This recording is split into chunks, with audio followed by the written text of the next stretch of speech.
Hi friends, வணக்கம். Welcome to Madras kitchen. இன்னைக்கு நம்ம கிச்சன்ல வந்து ஒரு நான் வெஜிடேரியன் ரெசிபி தான் பார்க்க போறோம். prawn தொக்கு. எறாவை வச்சு ஒரு தொக்கு ரெசிபி சூப்பரா பண்ண போறோம். ரொம்ப சிம்பிள் தான், ரொம்ப ஈஸி, ரொம்ப நிறைய ingredients எல்லாம் கிடையாது. சிம்பிள் ingredients தான், அதை வச்சு சூப்பரா டேஸ்டா எப்படி செய்யறதுன்னு பார்க்கலாம். இப்போ நம்ம வந்து வாணலியை சூடு பண்ணிட்டு இதுல வந்து ஒரு 4 டேபிள்ஸ்பூன் எண்ணெய் ஊத்திக்கிறேன் நான். நான் வெஜிடேரியனுக்கு எப்பவும் ஆயில் ஜாஸ்தியா இருந்தா தான் நல்லா இருக்கும். நான் வெஜிடேரியனில் வந்து அந்த ஆயிலில் தான் அது ஃப்ரை ஆகும். அதுலேயும் தொக்குலாம் செய்யும்போது நிறைய எண்ணெய் ஊற்றினா தான் அந்த ஆயிலே அது ஃப்ரை ஆகி நல்லா டேஸ்ட் கொடுக்கும். ஸோ இப்போ எண்ணெய் சூடானோடனே நான் இங்கே வந்து வெட்டி வச்சுருக்கேன் ஆனியன்ஸ் ஆட் பண்ண போகிறேன். ரொம்ப ஃபைன் ஷாப் பண்ணணுன்னு அவசியம் கிடையாது. நார்மலாக நம்ம எப்பயும் முட்டைக்கெலாம் போடுவோம்ல, அந்த மாதிரி கட் பண்ணாலே போதும். ஆனியன்ஸ் வந்து கோல்டன் ப்ரௌன் ஆகணும்னு அவசியம் கிடையாது. ஏன்னா கோல்டன் ப்ரௌன் ஆகி கேரமலைஸ் ஆகிடுச்சுன்னா டிஷ் வந்து ஸ்வீட் ஆகிடும். நம்ம வந்து பண்ண போகிறது வந்து ஸ்பைசி டிஷ்ன்றதுனால ஸ்வீட்னஸ் ஆகக்கூடாது. அதனால் கலர் சேஞ்ச் ஆகி ஒரு மாதிரி டிரான்ஸ்லூசன்ட் கலர்லேருந்து கோல்டன் கலர் ஆகிற ஸ்டேஜில் ஆஃப் பண்ணிட்டா போதும். இப்போ நான் வந்து வாசனைக்காக கொஞ்சம் கருவேப்பிலை போட்டுக்கிறேன். கருவேப்பிலை ஃப்ளேவர் பிடிக்குன்றவங்க நிறைய கூட ஆட் பண்ணிக்கலாம்.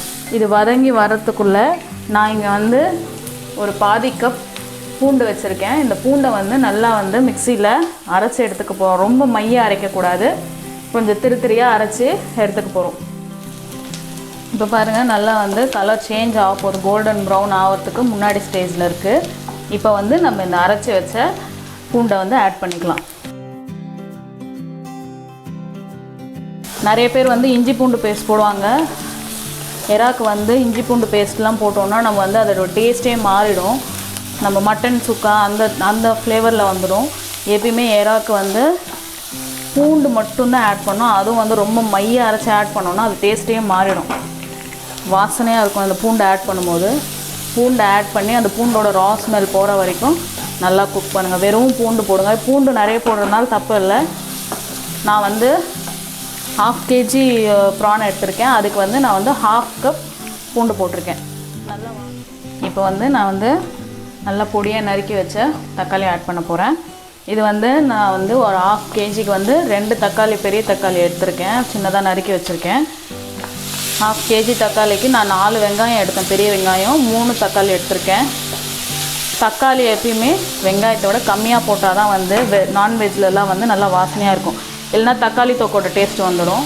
எப்பயுமே நம்ம தக்காளி போட்ட உடனே கொஞ்சோண்டு உப்பு ஆட் பண்ணோன்னா அந்த தக்காளி நல்லா வதங்கி வரும், நல்லா மேஷியாக வதங்கி வரும். அதுக்காக நம்ம உப்பு ஆட் பண்ணுறோம். இப்போ வந்து இந்த டிஷ்ஷுக்கு தேவையான மஞ்சள்தூள் போடுறேன். எப்பவுமே நான்வெஜ்ஜுக்கு கொஞ்சம் எக்ஸ்ட்ரா மஞ்சள்தூள் போட்டால் தான் அந்த கவுச்சி ஸ்மெல் இல்லாமல் இருக்கும். ஸோ இதில் வந்து மஞ்சள்தூள் வந்து 1 ஸ்பூன்லேருந்து 1.5 ஸ்பூன் வரைக்கும் போடலாம். மிளகாத்தூள் வந்து நான் இது வந்து வீட்டிலேயே அரைச்ச மிளகாத்தூள். இதுக்கு வந்து காஷ்மீரி மிளகாத்தூள்லாம் போடணுன்னு அவசியம் இல்லை. வேறு எந்த ஒரு ஸ்பைஸுமே நம்ம இதில் ஆட் பண்ணல. பச்சை மிளகா, காஞ்ச மிளகாலாம் எதுவும் ஆட் பண்ணல. வெறும் மிளகாத்தூள் தான் இதுக்கு வந்து காரம் கொடுக்க போகுது.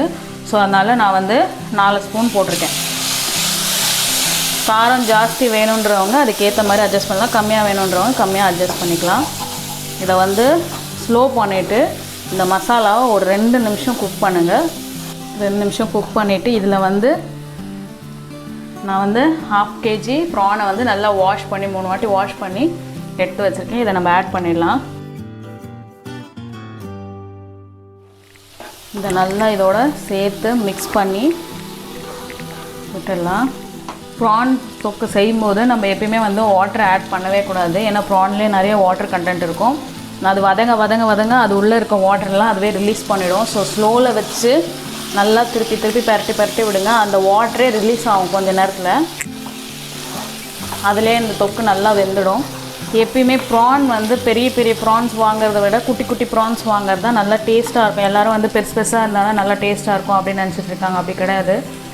எவ்வளோ சின்னதாக வாங்குகிறோமோ அவ்வளோ டேஸ்ட்டாக இருக்கும். பெரிய ப்ரானில் வந்து வெறும் சதை தான் இருக்கும், டேஸ்ட் இருக்காது. இதை நல்லா அப்படி மிக்ஸ் பண்ணி இவங்க நல்லா ஸ்லோவில் வச்சோன்னா அது அதில் இருக்க வாட்டர் கண்டென்ட்லாம் விட்டு நல்லா வதங்கி வரும். தண்ணி கொஞ்சம் கூட ஊற்றக்கூடாது.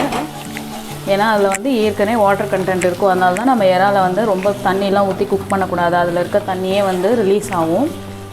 அந்த வாட்டர்லேயே குக் பண்ணால் தான் அதோட டேஸ்ட் வெளில வரும். நீங்கள் எக்ஸ்ட்ராவாக வாட்டர் ஊற்றிட்டிங்கன்னா ஒரு மாதிரி சொதன்னு ஆகிடும். இதை நல்லா ரோஸ்ட் பண்ணி இப்படியே கூட ஆஃப் பண்ணி சாப்பிட்லாம். இல்லை இன்னும் கொஞ்சம் ட்ரை ரோஸ்ட் பண்ணி சாப்பிட்லாம். நான் வந்து ட்ரை ரோஸ்ட் தான் பண்ண போகிறேன். இப்போ நம்ம ரெடி பண்ண ப்ரான் தொக்கு சூப்பராக வந்து சுருண்டு நல்லா வெந்துருச்சு, நல்லா ட்ரையாக ரோஸ்ட் ஆகிருக்கு. பார்த்திங்களா, நம்ம போட்ட எண்ணெயெல்லாம் வந்து நல்லா வெளியில் வந்து நல்லா குக் ஆகிருக்கு. பார்க்கவே எவ்வளோ கலர்ஃபுல்லாக நல்லா இருக்குது பார்த்திங்களா. ஸோ இப்போ இது வந்து ரெடி ஆகிடுச்சு. நம்ம கேஸ் ஆஃப் பண்ணிவிட்டு இதை வந்து ஒரு பவுலுக்கு மாற்றிடலாம்.